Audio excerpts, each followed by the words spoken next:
Bonjour et bienvenue au cours 28 où nous allons voir des problèmes écrits touchant à la parabole. Alors, un premier exemple de problème écrit. Alors, nous avons M. Jean Plante qui possède un jardin rectangulaire. N'appuyez-vous, Jean Plante, jardin, ouais. Alors, la base de ce jardin mesure 3 mètres de moins que le double de la hauteur. L'aire est de 90 mètres carrés. Quel est le périmètre? Donc, un problème classique et on va commencer par établir la légende. Alors, dans ce rectangle-là, on va définir que x représente la hauteur. Et étant donné que la base mesure 3 mètres de moins que le double, bien, la base sera 2x moins 3.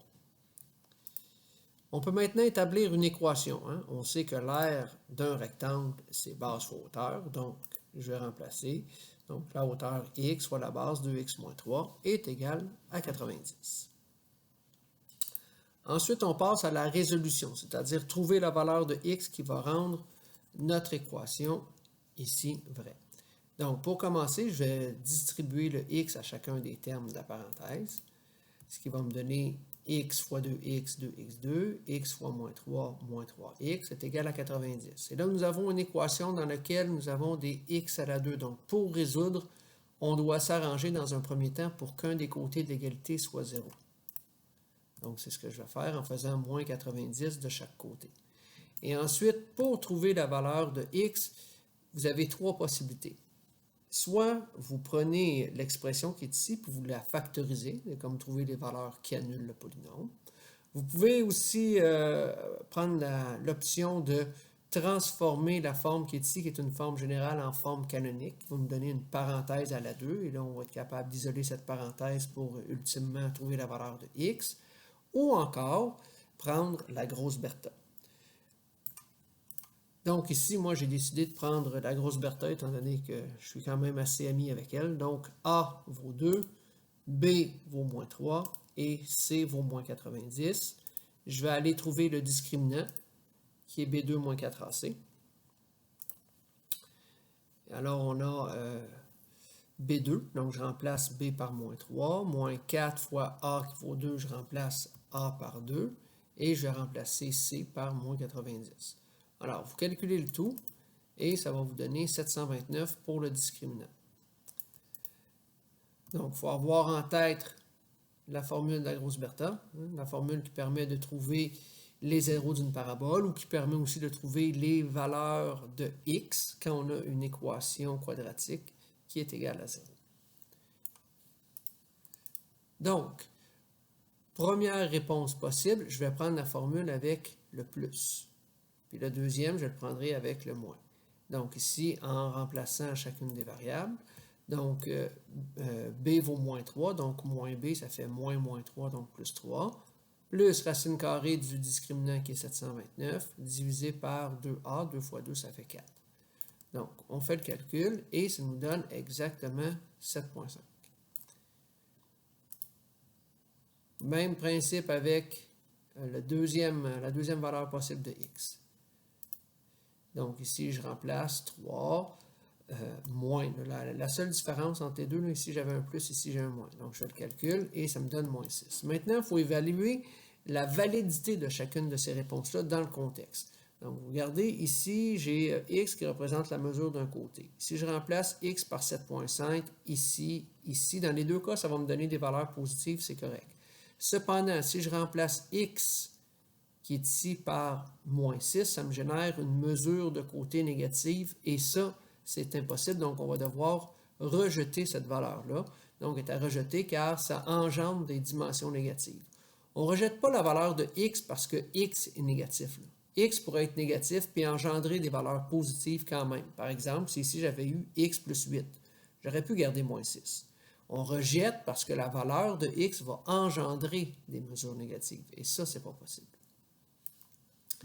Donc, une fois qu'on a fait la résolution, qu'on a trouvé les valeurs de x et qu'on a déterminé, discerné quelle était la valeur que nous allons garder, il nous reste la dernière étape qui est la réponse comme telle. Alors, on sait que x est égal à 7,5, donc je vais aller remplacer x par 7,5 dans l'expression qui est ici. Et si je le remplace, 2 fois 7,5, ça fait 15, moins 3, ça fait 12. C'est pour ça que le 2x moins 3 ici vaut 12. Maintenant, si je veux le périmètre, ben c'est 2 fois la hauteur plus la base. Donc, c'est 2 fois 7,5 plus 12. Donc, ce qui me donne 39 mètres. Le périmètre est donc de 39 mètres. Passons maintenant à l'exemple 2. Donc, je vais mettre ici un nom au hasard, là, disons, je vais marquer Dominique ou Dom. Possède une salle de cinéma. Alors, présentement, il y a 100 personnes par soir qui viennent. Et le coût des billets est de 10 $. Alors, par soir, ça donne des revenus de 100 fois 10, donc des revenus de 1000 $. Mais Dominique aimerait augmenter un peu ses revenus par soir et il est allé voir un expert qui lui a dit ce conseil. Il a dit, si tu donnes un rabais, ça coûte un peu moins cher, ben, tu vas avoir un peu moins d'argent par personne, mais il y a plus de personnes qui vont venir.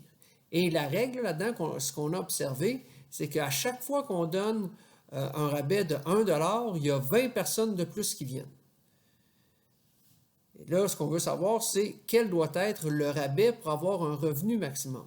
Parce que si vous regardez, si je donne un rabais trop gros, par exemple, si je donne un rabais de 10 $, il va peut-être avoir beaucoup de personnes qui vont venir, mais chaque personne va me rapporter 0 $, donc je ne serai pas plus avancé.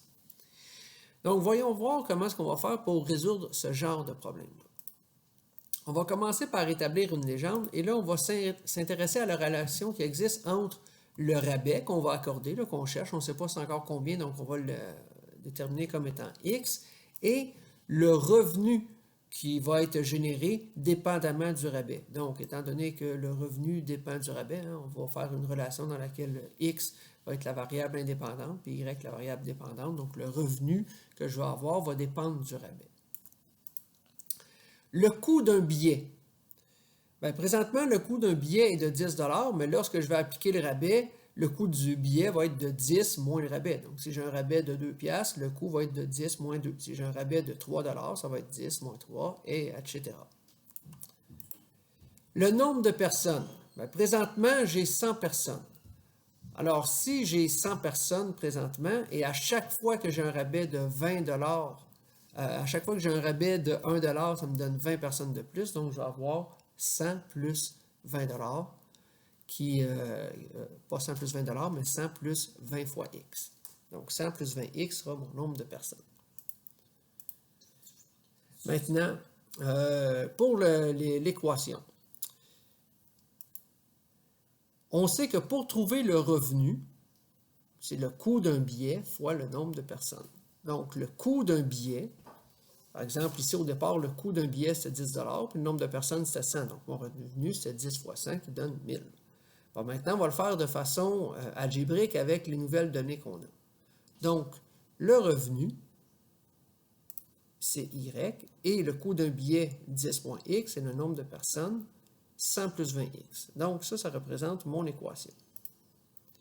Je vais décortiquer cette équation-là, puis je vais la transformer sous la forme générale. Donc, j'ai fait 10 fois 100 qui fait 1000, 10 fois 220x qui fait 200x. Ces deux-là donnent, ici, ces deux-là donnent moins 100x, et moins x fois 20x, ça me donne moins 20x2.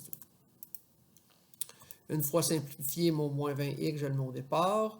Plus 200 moins 100, ça me fait plus 100, donc plus 100x, et le 1000, je le mets à la fin. Alors, ceci représente une parabole. Et là, ce qu'on va s'intéresser, c'est que cette parabole-là, il faut comprendre que ça représente Y, c'est le revenu en fonction du rabais. Donc, cette parabole-là va nous dire, bien, parfait, si tu as un rabais de 1 $, tu remplaces X par 1 $, puis ça va te dire Y, ton revenu, c'est combien? Si je remplace X par 2 $, je remplace X par 2 $, puis ça va me dire Y vaut combien, etc. Maintenant, ce qu'on veut savoir, c'est qu'il faudrait que je remplace X par combien de dollars pour que mon revenu ici soit maximum.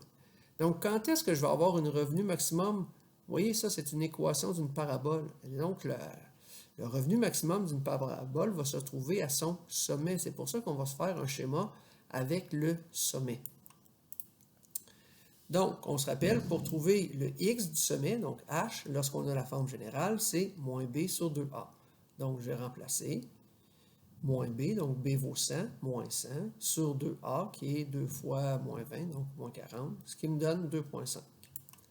Et pour trouver k, bon, oui, on pourrait prendre moins discriminant sur 4a, mais moi, ce que je fais, c'est que, étant donné que je connais le x du sommet, je vais le remplacer par sa valeur ici.